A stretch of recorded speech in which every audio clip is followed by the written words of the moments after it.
I told you countless times. That idea ain't worth a velvet painting of a whale and a dolphin getting it off. That's it. That's the intro.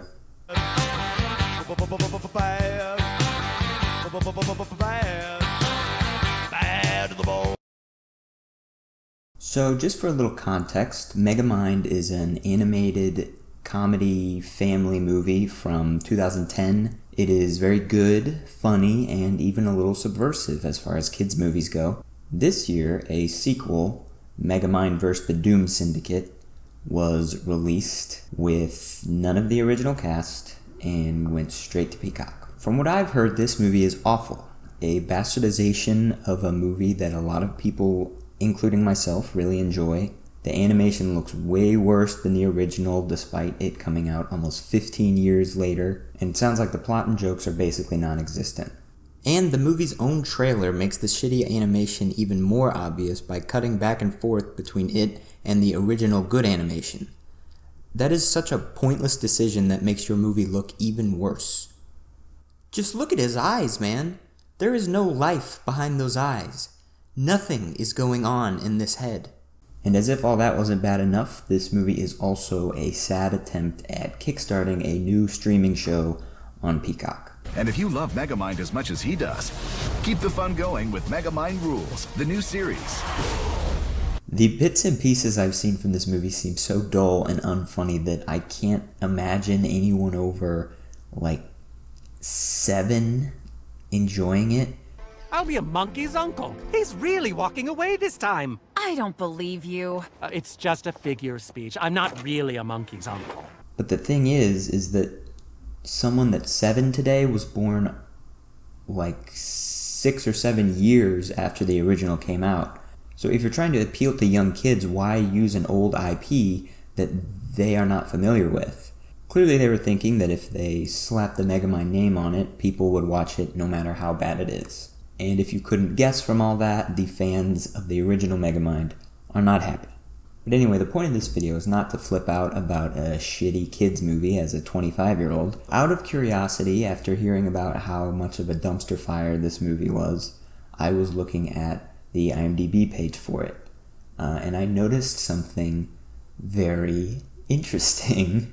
A whole new type of review bombing that I've never seen before or even considered as a possibility. So if you don't know what review bombing is, it's basically people on the internet coming together to leave bad reviews for a product in order to hurt that product's performance. Some people go as far as to create multiple accounts just so they can leave multiple bad reviews, and a lot of people leave bad reviews that haven't even seen or experienced the product that they're reviewing. And now that brings us back to the IMDb Parents Guide. The Parents Guide on IMDb is a very useful tool for parents to determine if a movie is appropriate for their children. Users can vote on if a movie is child appropriate based on different categories. And if you're a parent and you didn't know about the IMDb user guide, go check it out. It's pretty helpful. Although I doubt parents of young kids are watching my YouTube channel. For example, let's look at a movie that I've seen recently that is definitely not appropriate for kids, Maxine. I gave it a 2 out of 2, testicles smashed. That's a reference to the movie, by the way. I don't want anyone to think I have the weirdest rating system ever. But before looking, I would say that Maxine is severely inappropriate in violence, profanity, frightening scenes, and definitely nudity. But the other category, drug use, I would say it's probably not that bad in. So let's take a look. Sex and nudity, we have moderate. I don't know about that. I feel like it should be a little more severe. But then violence and gore, we have severe. I was right there. Profanity, we have severe there. Alcohol, drugs, and smoking, we have moderate, so I was right there as well. And frightening, intense scenes, we have severe. So yeah, it was pretty close. I was right on almost every category, but that's just a little example of how the Parents Guide works. People vote on how severe each category is, and the most popular severity level is what gets displayed, and then additional comments can be added to explain the decision. Whereas for a child-friendly movie, the severities would be all mild or none. But if you look at the parent's guide for the Megamind sequel, you see something a little different. For this TVG rated movie, which should have either none or mild for every category, severe, severe, severe, severe, severe.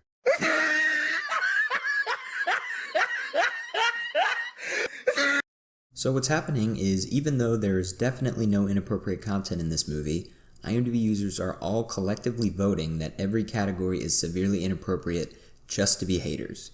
Just because giving it a 0 out of 10 wasn't enough for them. Let's take a deeper look. Sex and nudity. 265 of 398 users found this severe. No sex or nudity. Violence and gore. 253 of 359 found this severe. Profanity, 249 of 360 found this severe. No cussing in this film. Alcohol, drugs, and smoking, 250 of 360 found this severe. None. Frightening and intense scenes, 251 of 360 found this severe. Again, none.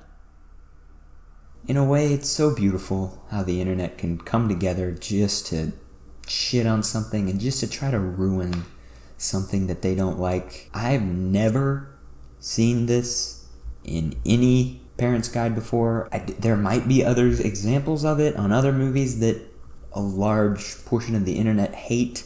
I tried to look some up, but as far as I know, this is the only example of this happening on all of IMDb. The ethics of review bombing may be a little questionable, because even if it's a shitty product, you will probably end up with reviews that don't accurately represent the product. But with such a soulless attempt at grabbing people's attention, it's hard to care that this is getting review bombed. Honestly, it's hard not to love it. Yeah, that's really all I have to say about this. I just thought it was funny and interesting. It'd probably be best if this method of review bombing didn't catch on, because this actually could affect parents choosing content for their children, but theoretically it would only dissuade parents from choosing shitty content. So I guess in the end it's not that bad. I don't know, whatever. That's all I had. Just thought this was funny and interesting. Thanks for watching.